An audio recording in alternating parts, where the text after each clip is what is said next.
Et j'ai un sujet que je voudrais aborder avec vous ce matin, un passage très connu. Et pour démarrer, je, je voudrais juste vous raconter que dernièrement, il y avait un sondage fait avec un groupe de Français. Ah ben peut-être ils n'étaient pas tout à fait français, mais c'était fait en France, voilà. Et la question c'est, est-ce que vous croyez en Dieu? Alors, avec des mains, combien ne croient pas en Dieu? 20%. Est-ce qu'il y en a pour 20%? 30% qui ne croient pas en Dieu. 40%. Oh là là. 50% des Français ne croient pas en Dieu. Qu'est-ce que vous pensez? Plus? Ah ben, vous avez un peu raison. 31% disaient c'est sûr, je ne crois pas en Dieu. Ça correspond avec ce que vous savez, vos amis, etc. Alors, 27% pourtant disaient moi je crois en Dieu. 20% je crois en Dieu. Alors attendez, donc 40, 31%, 27%, 58%. Qu'est-ce qu'on fait avec le reste? Il y a quoi ou pas quoi? Alors voici le truc, c'est des gens qui disaient ah je ne sais pas.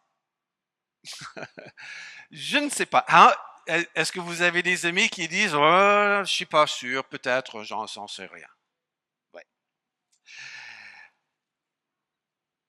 De ce groupe-là, 23% disaient je crois pas en Dieu, bon j'en sais rien, mais bon en tout cas ça n'a pas d'importance.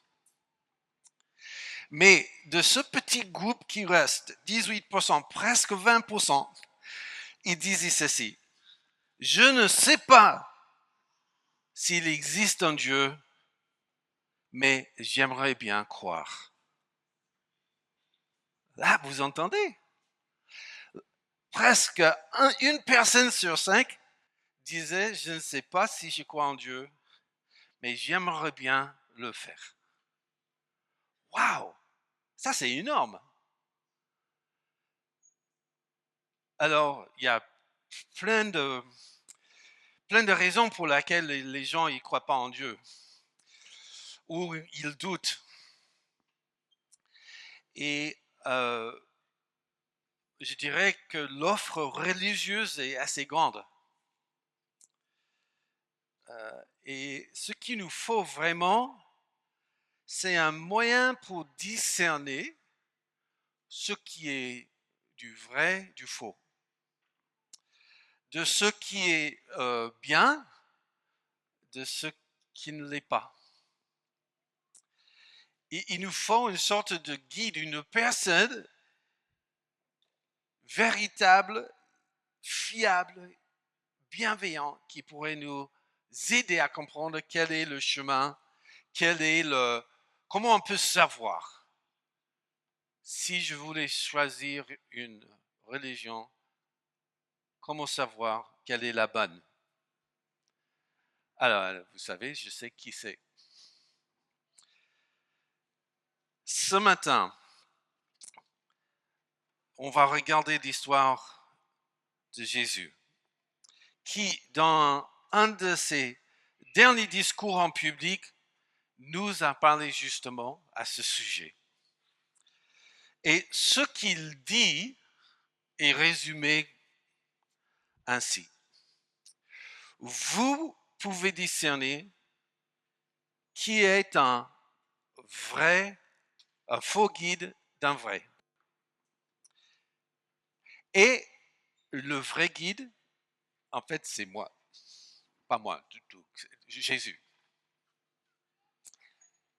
En langage biblique, le guide est appelé berger.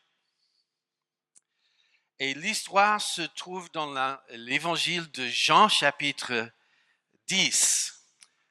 Alors, on ne va pas afficher tout de suite, mais si vous avez vos Bibles, Jean chapitre 10, On va regarder plein de petits passages par-ci par-là. Ça va aider. Je n'ai pas beaucoup de diapos ce matin, donc ça ne fait pas de mal d'ouvrir sa Bible. Donc, ce matin, ce que je voudrais faire avec vous, c'est regarder en 4 points les différentes choses que je voudrais aborder. D'abord, nous allons regarder le contexte de ce fameux message que Jésus laisse en Jean 10. Deuxièmement, nous allons regarder les caractéristiques d'un mauvais berger. Ensuite, nous allons voir que Jésus est le vrai berger envoyé par Dieu. Et puis, on va regarder un tout petit peu notre contexte dans le 21e siècle. OK? Ça vous va? Très bien.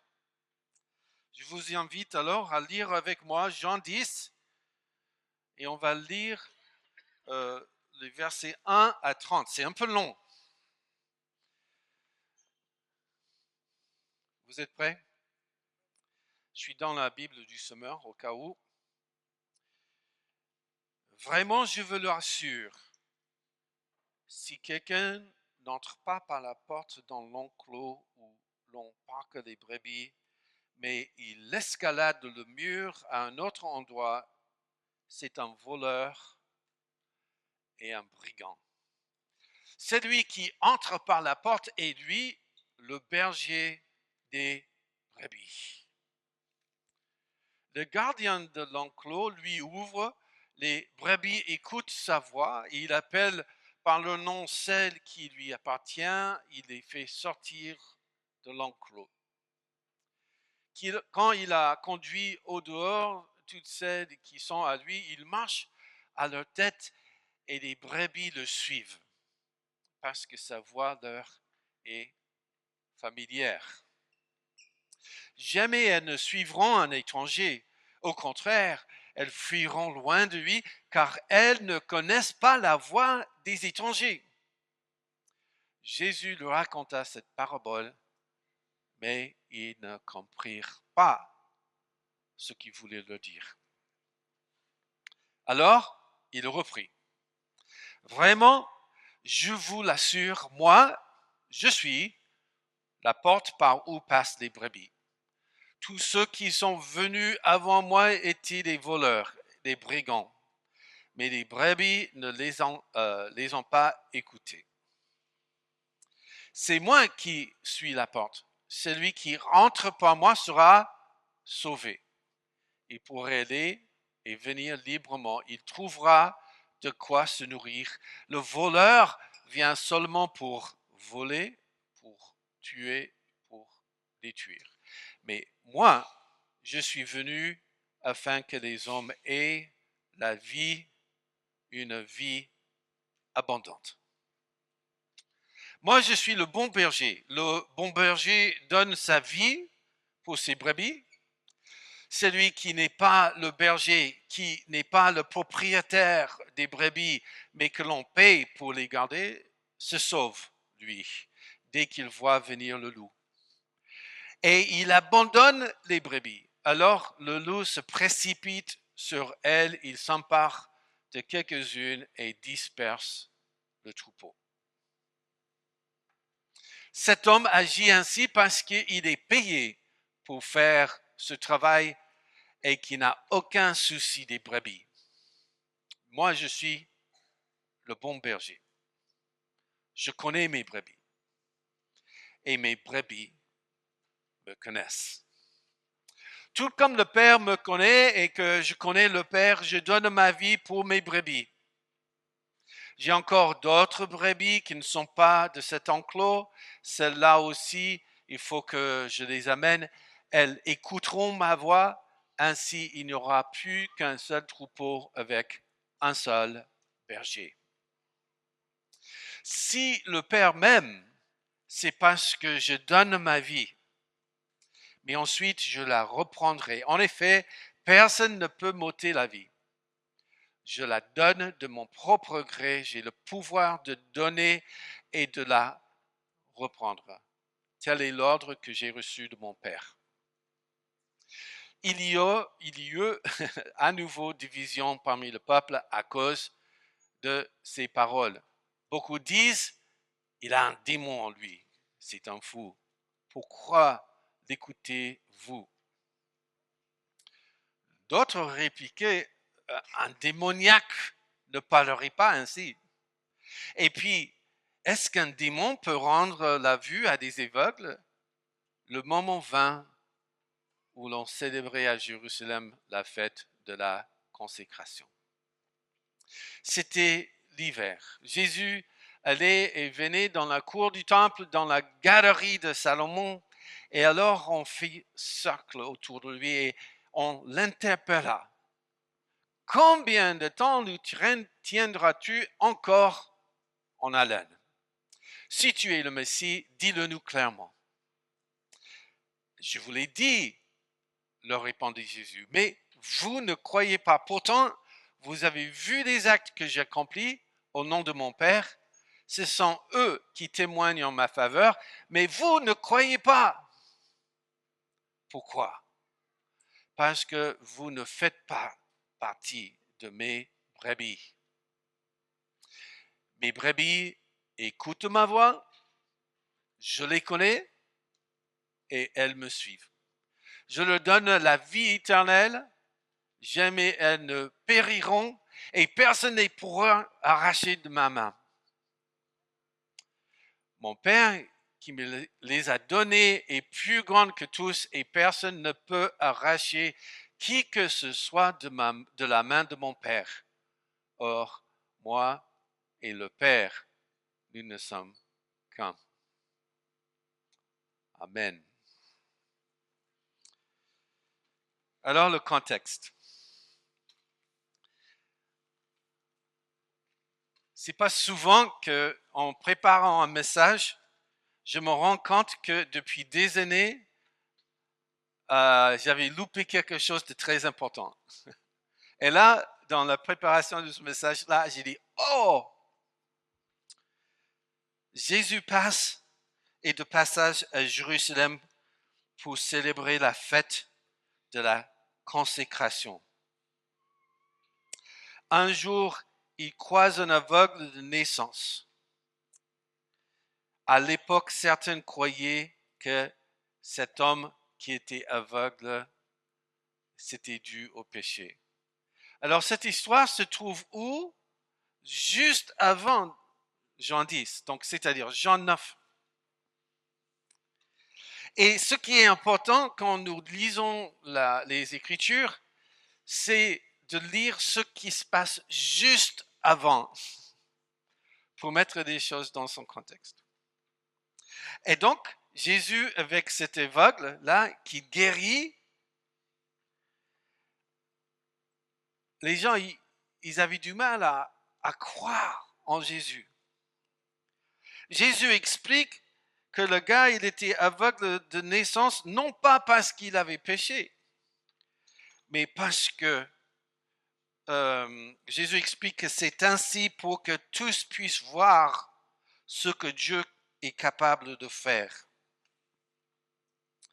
Et alors le bruit court. Et les pharisiens sont avertis. Et en fait, ils ne sont pas contents. Car la guérison s'est passée quel jour? Le jour de sabbat. Et il disait, si quelqu'un est vraiment de Dieu, il ne fait pas ce genre de choses le jour de sabbat. Et il questionne l'homme qui affirme que c'est bien Jésus qui l'avait guéri. Après une longue discussion entre eux, ils excluent l'homme de la synagogue car les pharisiens n'acceptent pas Jésus. Ils n'acceptent ni que Jésus a été envoyé par le Père, ni qu'il a été le Messie. Le texte nous dit aussi que c'était la fête de la consécration. Alors peut-être vous comme moi, j'ai du mal parfois à situer les différentes fêtes juives. Il y en a un paquet. Et donc, depuis longtemps, j'ai j'ai lu cette histoire, ah oui, c'est une de ces fêtes comme ça. Mais en fait, la fête de la consécration, c'est une fête qui n'était pas donnée par Moïse, mais c'était une fête où le peuple célébrait à un moment clé dans l'histoire des Juifs, vers 164 avant Jésus. À l'époque, il y avait des religieux, hein, des responsables religieux, des soi-disant bergers d'Israël, qui se sont entrés dans une sorte de compromis. Et ils avaient voulu être bien avec Dieu, mais aussi bien avec des Grecs qui étaient un peu en pouvoir à l'époque. Et donc, ils acceptaient certaines choses et petit à petit, ils ont délaissé Dieu. Tout en ayant une forme un peu voilà, de religion juive, mais en fait, de plus en plus, ils s'étaient éloignés de Dieu. Au point qu'à un moment donné, celui qui avait voulu être le chef des prêtres a donné un pot à l'empereur pour qu'il puisse être le chef. Et après, il venait quelqu'un d'autre et il est devenu le chef. Pourquoi? Parce que ce qu'il a donné était encore plus que le premier. Et fil en aiguille, c'est vraiment compliqué. Ils arrivent où ils disent, OK, maintenant le temple, ça va devenir le lieu où tout le monde peut louer le Seigneur ou ses dieux comme ils veulent. Et peut-être vous avez entendu parler de ce fameux, alors, il faut que je le dise correctement, Antioche Épiphane. Ça vous dit quelque chose? Voilà. Ce gars-là, il vient et il offre un porc, un cochon, sur l'autel comme sacrifice au dieu Zeus.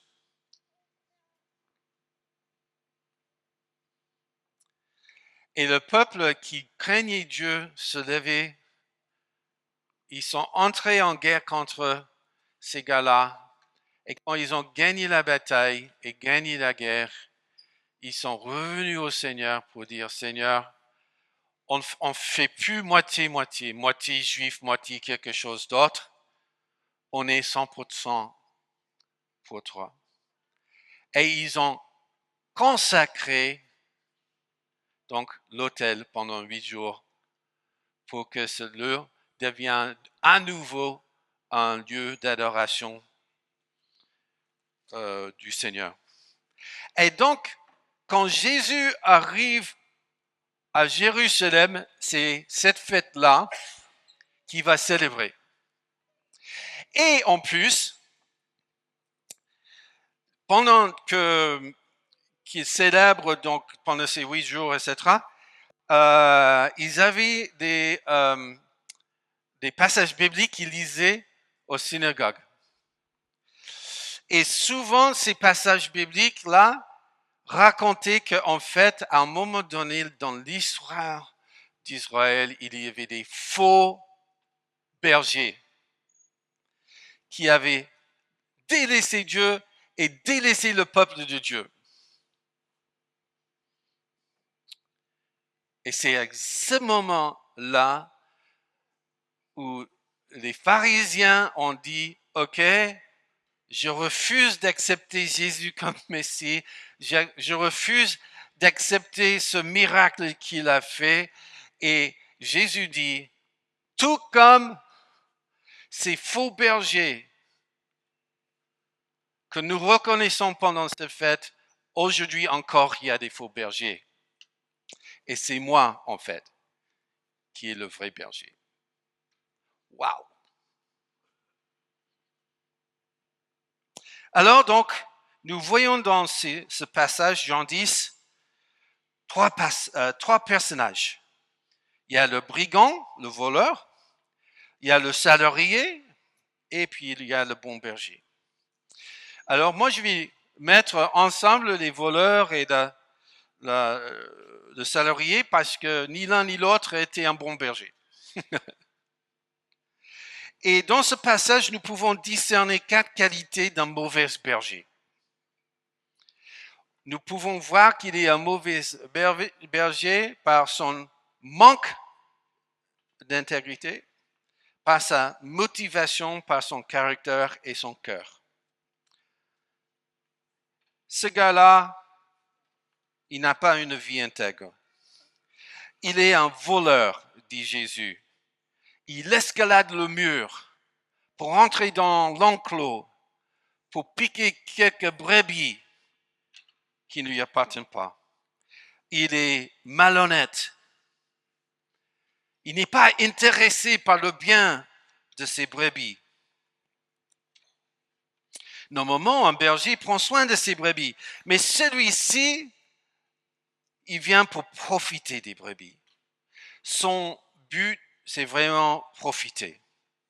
Voler le laine, s'abuser d'eux, tuer pour la viande ou juste rendre leur vie misérable. Alors, le voleur, c'est une image.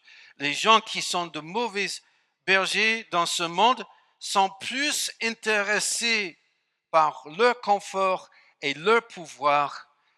Ils essaient de s'infiltrer dans les groupes pour profiter des faiblesses des uns et des autres.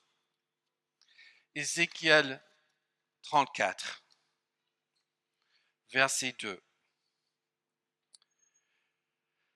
Fils de l'homme, prophétise au sujet des bergers d'Israël. Prophétise et dis à ces bergers, voici ce que déclare l'Éternel, le Seigneur l'Éternel. Malheureux aux bergers d'Israël qui ne s'occupent que d'eux-mêmes. N'est-ce pas le troupeau que les bergers doivent faire paître? Vous, vous êtes nourris de sa graisse et habillés de sa laine. Vous avez abattu les bêtes grasses, mais vous ne faites pas paître le troupeau. Jésus, il est souvent entré en conflit avec les responsables religieux. Voici ce qu'il a dit en Jean 8, 44. C'est fort. Votre père, c'est le diable. Et vous voulez vous conformer à ses désirs. Depuis le commencement, c'est un meurtrier. Il ne se tient pas dans la vérité parce qu'il n'y a pas de vérité en lui.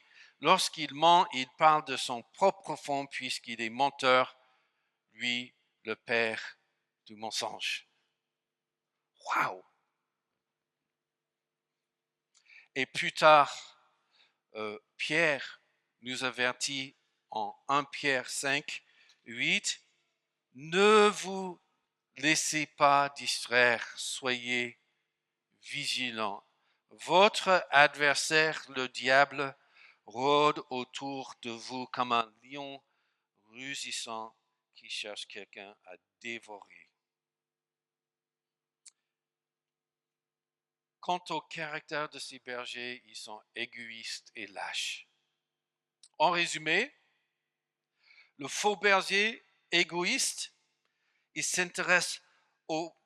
ne s'intéresse aux brebis que pour les utiliser, pour les détruire. Il manque d'intégrité et comme le salarié, il fuit devant les bêtes sauvages. Il fait peur aux brebis qui ne peuvent pas lui faire confiance. Alors, ce résumé ne s'applique qu'aux responsables à l'époque de Jésus. Nous pouvons discerner aujourd'hui les mêmes caractéristiques dans certaines personnes de nos jours. Je trouve intéressant si on regarde des personnes qui se posent en prophète, en gourou, en enseignant, en prophète, en grand pasteur, en personnage important. Ils font un peu la même chose. au lieu de prendre soin des brebis, il s'abuse d'eux.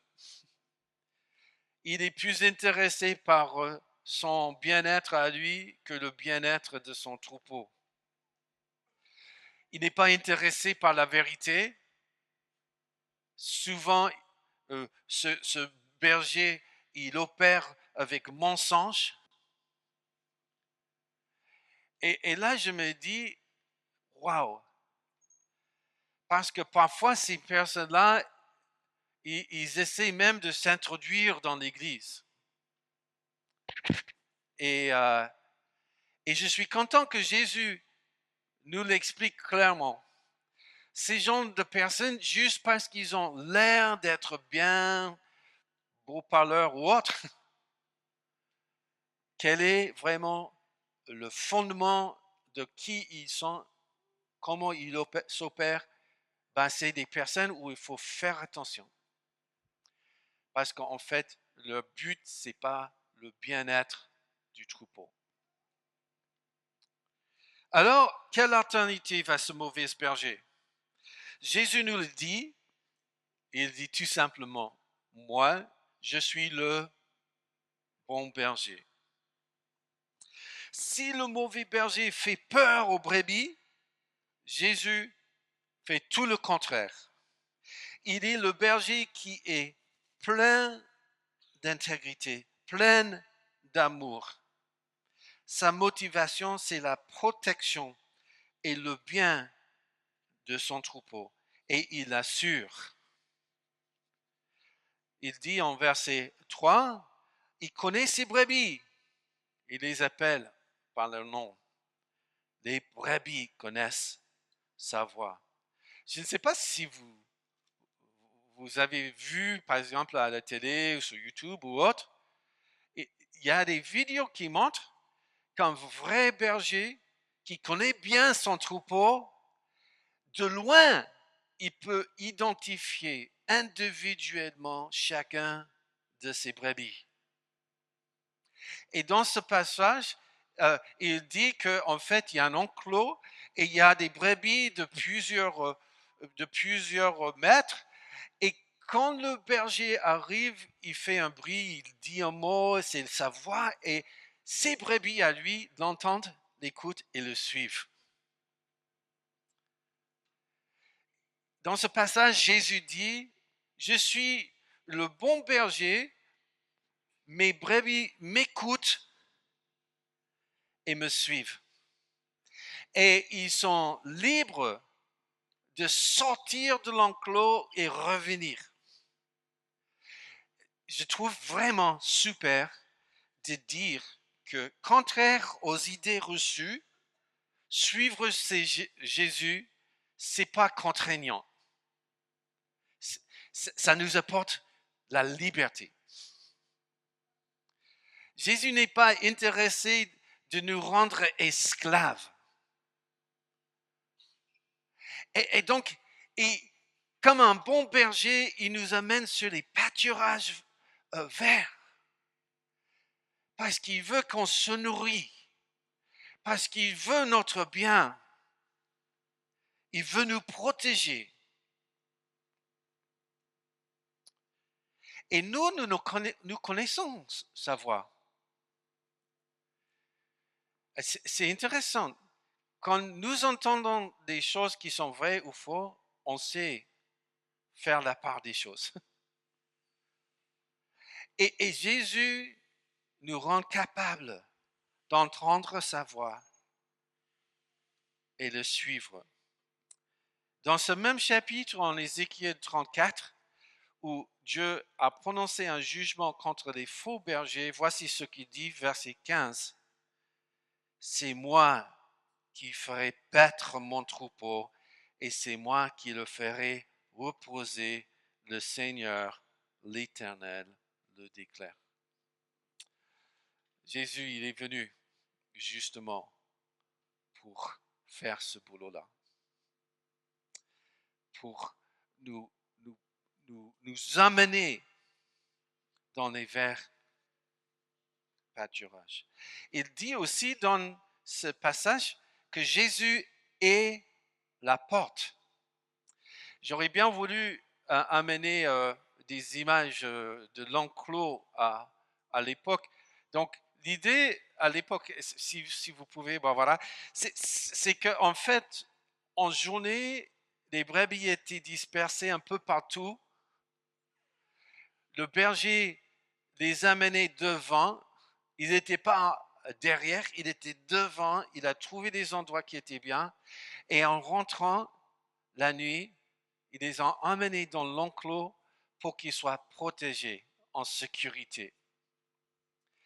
Et alors, comment protéger des brebis dans cet enclos? Il y avait des murs et juste un seul passage. Et dans ce passage, il y avait le berger qui se mettait devant pour que la bête sauvage ne puisse rentrer. C'est Jésus, la porte. Et il dit aussi, quatrièmement, il nous offre en verset 10, il dit, je vous offre une vie abondante. Verset 28, la vie éternelle. Les amis, ce que Jésus veut pour nous, c'est la vie. Il nous offre la vie. Et plus tard dans le texte, Jésus dit, moi, je donne ma vie pour mes brebis, et puis je reprends ma vie. Et là, tout ce matin, on avait chanté et réfléchi comment Jésus lui-même s'est sacrifié pour nous. Jésus-Christ, notre Sauveur. C'est super. Alors, quatrième point. Jésus dit, mes brebis m'écoutent. J'ai médité un petit peu ça cette semaine parce que parfois je suis troublé par des choses que j'entends de certaines qui disent « Ah, je pense que Dieu est en train de me dire quelque chose. » J'ai dit « Comment tu sais si c'est Dieu ou... » Parce que moi, je suis convaincu, d'abord, si on veut entendre Dieu parler, il suffit d'ouvrir la Bible et de le lire à haute voix. Ça, c'est déjà bien. Mais aussi, l'Esprit de Dieu nous parle. Et donc, comment faire le tri entre ce qui est mes pensées et ce que Dieu il peut me dire? Et la seule façon de vraiment savoir, c'est est-ce que ça correspond avec la parole de Dieu?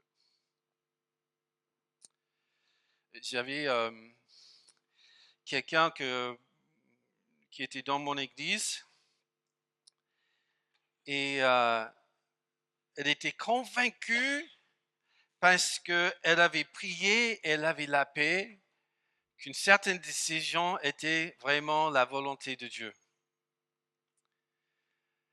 Et j'ai pris la parole de Dieu et j'ai dit, quand je regarde ce que Dieu dit dans la parole de Dieu, il dit de ne pas faire ce que tu veux faire. Et donc, pour elle, elle faisait beaucoup plus confiance à ses émotions qu'à ce que Dieu dit. Et je me dis, mais en fait, on le fait tous. On entend un feeling, on attend quelque chose, voilà. Mais parfois, la parole de Dieu nous dérange, en fait.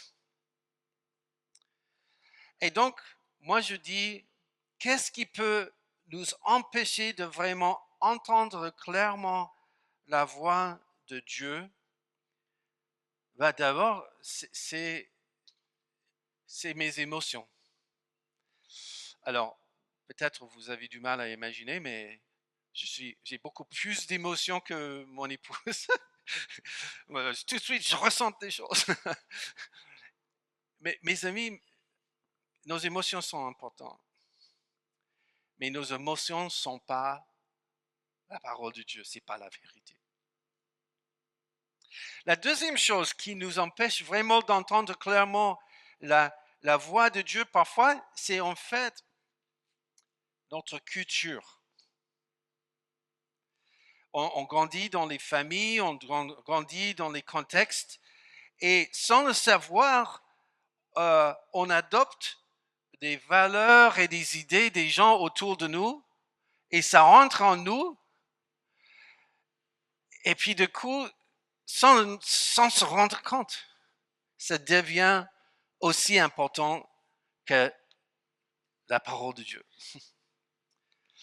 Et c'est toujours un challenge de prendre des choses de nos vies et de dire, OK, dans ma culture, on ferait des choses ainsi, mais c'est pas la parole de Dieu. C'est culturel. Et parfois, il y a d'autres choses qui viennent nous perturber pour qu'on n'entende pas clairement la voix de Dieu. Mais voici, mes amis, ce qui est vrai. Si vous connaissez Jésus, vous entendez sa voix. Donc la question après, comment l'entendre clairement? Je voudrais juste terminer avec un autre passage. Parce qu'en fait, il y a un autre passage qui parle du fait qu'on entend la voix de Jésus. Apocalypse chapitre 3, verset 20.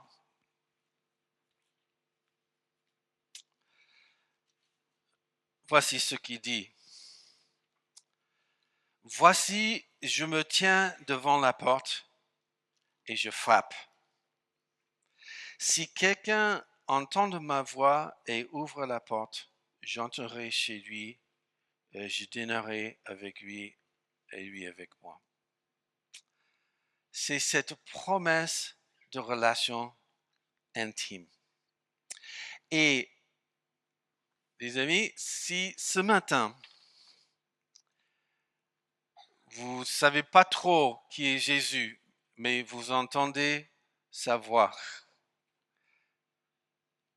parce qu'il nous appelle, il nous connaît, et donc il vous invite à ouvrir la porte de vos cœurs pour que vous puissiez devenir enfant de Dieu, un de ses brebis.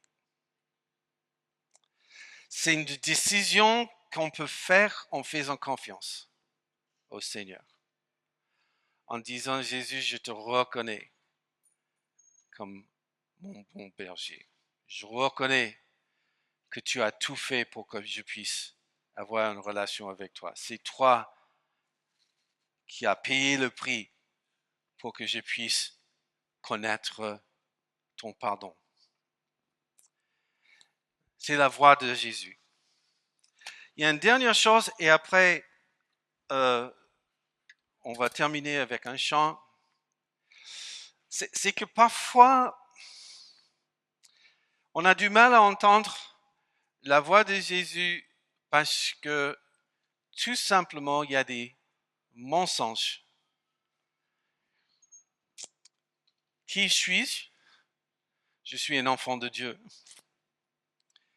Qui suis-je? Je suis quelqu'un aimé par le Seigneur.